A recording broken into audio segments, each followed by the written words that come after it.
As I'm coming up on as self-loading freight, excuse me, I'll be flying as self-loading freight with Qantas or Virgin, and I'll have Oz runways running on my little phone there, and so long as I've got a window seat, I've got a good chance of finding out how high we are, what ground speed we're doing, what we're flying over. It's fantastic. You can follow it on all sorts of high en route charts and so on.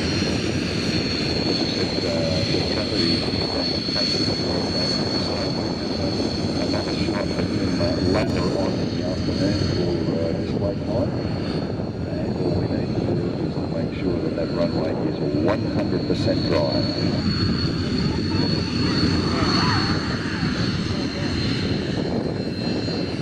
Make sure you get your photo of this aircraft. It's absolutely beautiful.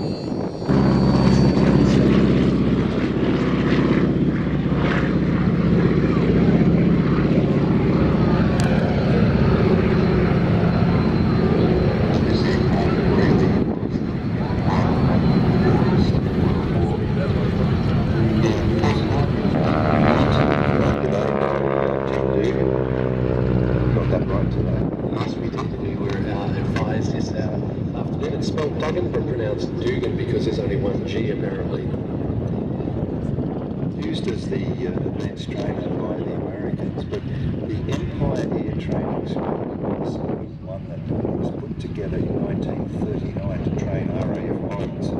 It was recognised very quickly that it would break out in Europe, and the Luftwaffe was able to reach Europe.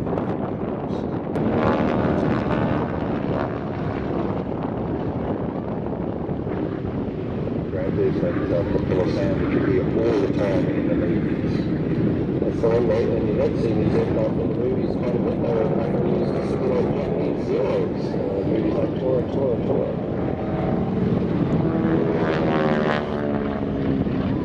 Over 141,000 pilots were trained under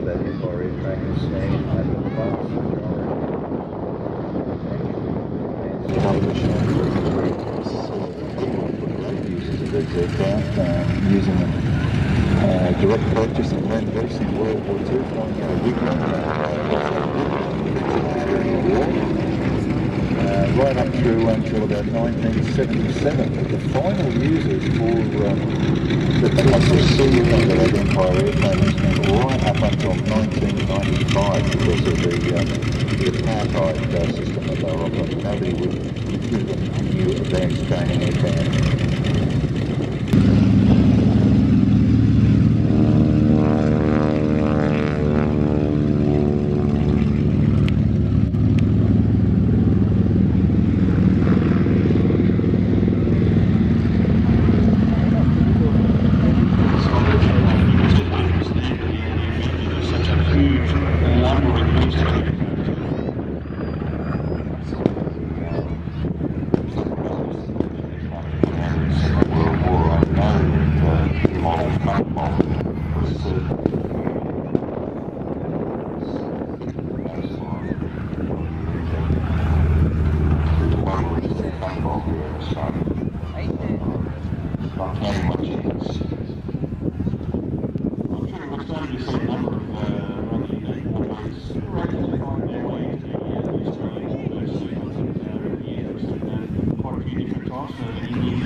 Immediately after the end of the Second World War, there were elements of the Australian Army and Air Force there, and these guys operated out of the boat routes.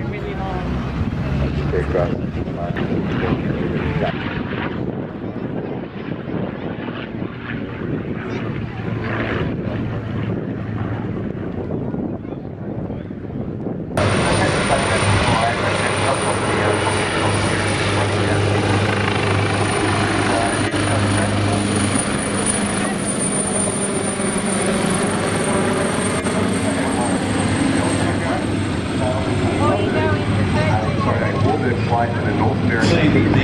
The Yak-52 rolls quite quickly. The Nanchang has a bigger wingspan and a squarer rudder, and It does more gentlemanly aerobatics, but it has a lot more energy, and that allows it to perform continuous manoeuvres, as you'll see now as the three Nanchangs come in, led by today with three ex-RWF pilots, and currently all serving with Qantas, working with Qantas. One of the Nanchang pilots there is the new face of the Qantas ad that a lot of you may have seen, Egon Ma.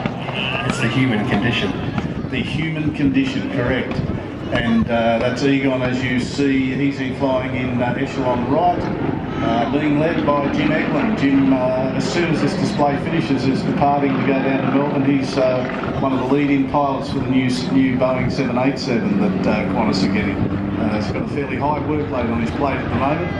And the third pilot out there is Sean Trestrail, who's ex-F-18 fighter combat instructor and 330 skipper with Qantas, previously a Herc captain with the RWF and the US Air Force, squadron leader with US Air Force. Timmy Windsor's leading him through, inverted in the yak with the other two yaks holding position there. To the left is Niall Higgins, Irish flying instructor, and on his right is Al Pickering, ex-RWF chopper pilot, but we do... Egon leading for this, followed by Sean Trestrail and then Jim Eglin. I've heard that Russian aircraft designed by geniuses to be...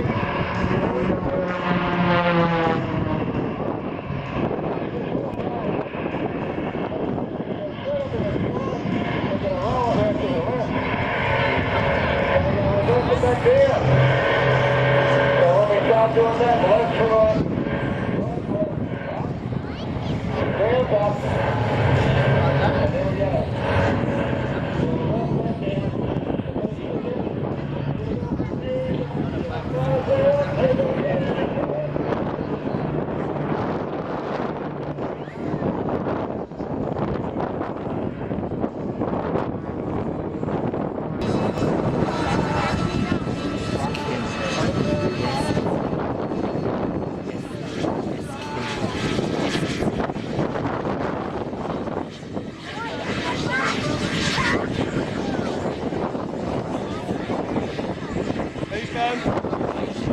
there we go.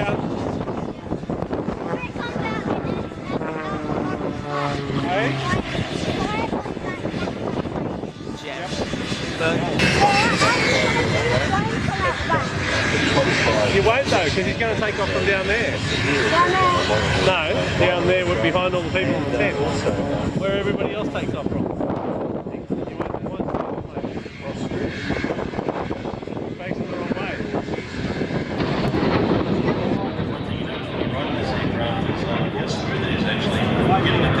If you're someone like me who's used to bumping around the clouds in a Cessna 172, it's really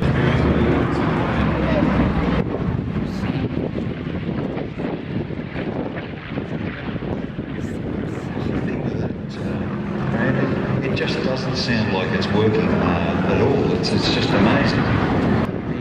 Also known as MAD with MAD movement, and that's a flying along that will detect a submarine under the water because of its interference with the Earth's magnetic field, and the trained operators in the back of the aircraft will be watching that amongst all their other equipment, and they'll see the big deflection and they know they've gone over this.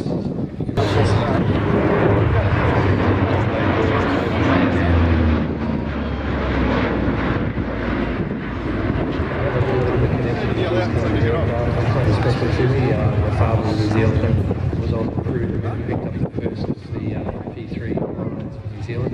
That's there. His aircraft will soon be replaced by the P8, the Poseidon, which is a Boeing 737 based airframe. I note with interest that the first of the Australian airframes has recently rolled out of the paint shop over there in the US. And has the insignia on the tail. We're looking forward to seeing that machine when it arrives here. Well, out of interest, it's not just the P8 side of the 737 around replace the APC-3.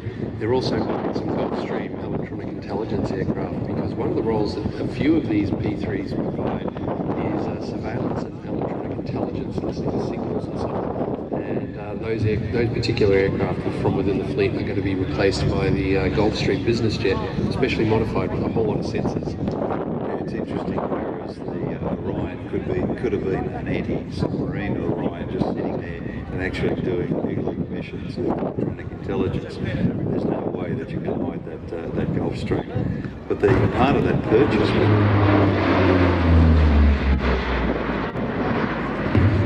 I was at an air show at Ohakia back in the early 1980s, and as the P3 after beating up the field left, the commentator says there goes the second fastest aircraft of the New Zealand fleet. Of course, there were two jets ahead of it. The A4 Skyhawk was the fastest, the P3 was the second fastest, and the BAC Strikemaster was the third fastest aircraft. And the Strikemaster was also a jet, which is rather amusing. Need that, but he will bring it out and let you see it taxiing on the runway. So apologies for not flying, but at least you get to see it in motion.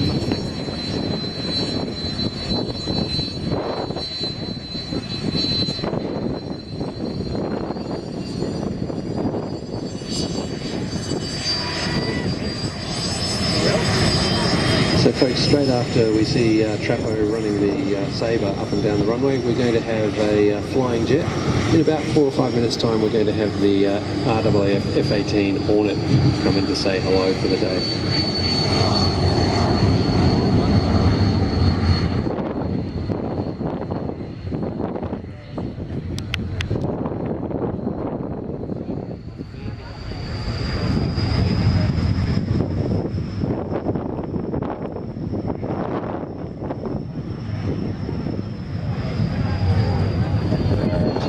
Suit Australian conditions. The wings remain pretty much the same, but they fitted the Avon engine. We've had a much greater performance.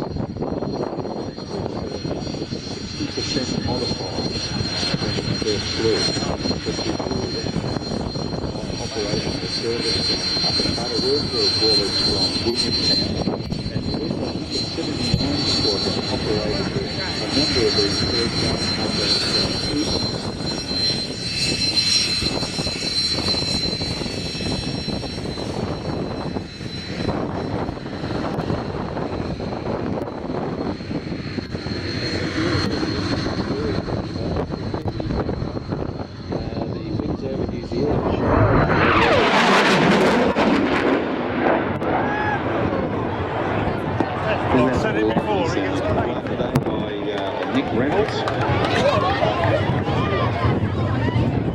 This aircraft is our current leading fighter and took over from the Mirage that was built in Australia. We also built the Hornet here as well. We've got both the single seat version and also the 2-seat trainers.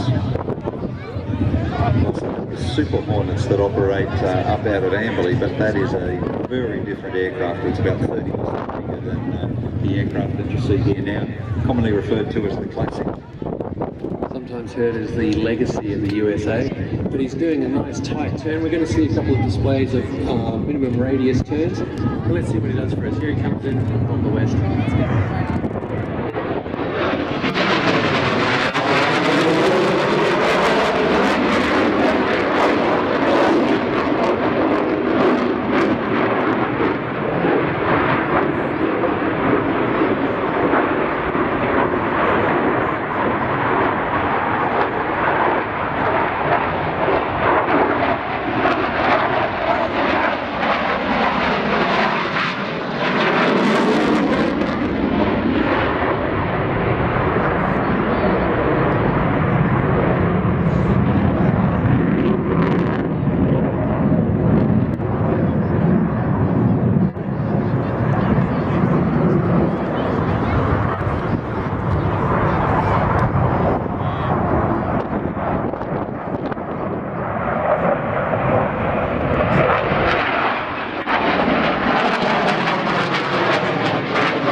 With that really tight turn radius, has the maneuverability funneled down into those very thirsty jet engines, even though he's got his nose pointed quite high. A very, very highly capable aircraft, used widely by American forces, and of course we integrate in directly with all of their service capabilities.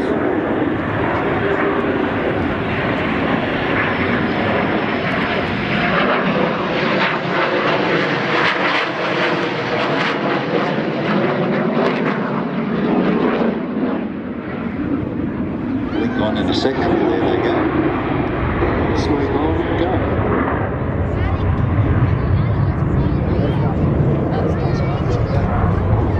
He's going to head out and get himself back into position, and I believe the next pass we'll see will be the dirty pass, where he has everything hanging out, the landing gear, the flaps, the hook, and the...